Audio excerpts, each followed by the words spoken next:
আসসালামু আলাইকুম। হাতে আছে চামচ। চামচ দিয়ে কি করি দেখেন। এই হলো পানি দিয়ে পেঁয়াজগুলো সিদ্ধ করছি। সিদ্ধ করে এখন আমি এই যে দেখেন কতগুলো পাট শাক, কতগুলো না সামান্য একটু একটু শাকই 40 টাকা নিচ্ছে। দেখেন রান্না করলে কতটুকু হয়ে যায়।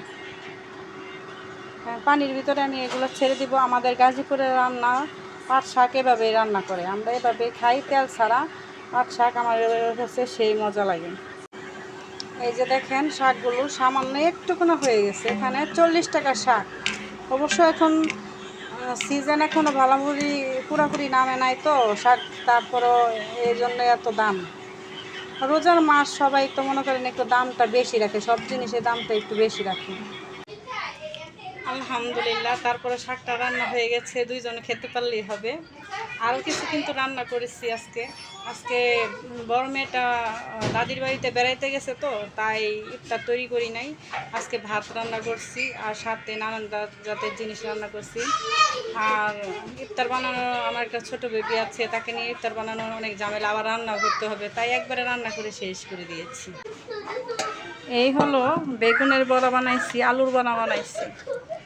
আর এই হলো মাছের তরকারি, কচু শাক, এটা হলো কচুর শাক, আর এটা হলো আলু ভাজি, আর এটা হলো শুটকির ভর্তা, আর এটা হলো স্বর্ণ। স্বর্ণ স্বর্ণ কাকে বলে জানেন? লেবুকে বলে, কারণ অনেক দাম লেবু। এই হলো আমার আজকের আইটেম, ভাত খাবার ইফতারের সময়। আর এটাতে ভাত রান্না করে রাখছি। এই হলো আমার আজকের ইফতারের আয়োজন। কারণ কি আর করার, ছোট একটা বেবি রেখে তো আর বারবার রান্না করা যাবে না। এই এই দিয়ে আজকে আমাদের খাওয়া দাওয়া হবে। আলহামদুলিল্লাহ, দোয়া করবেন সবাই, ভালো থাকবেন। আল্লাহ হাফেজ।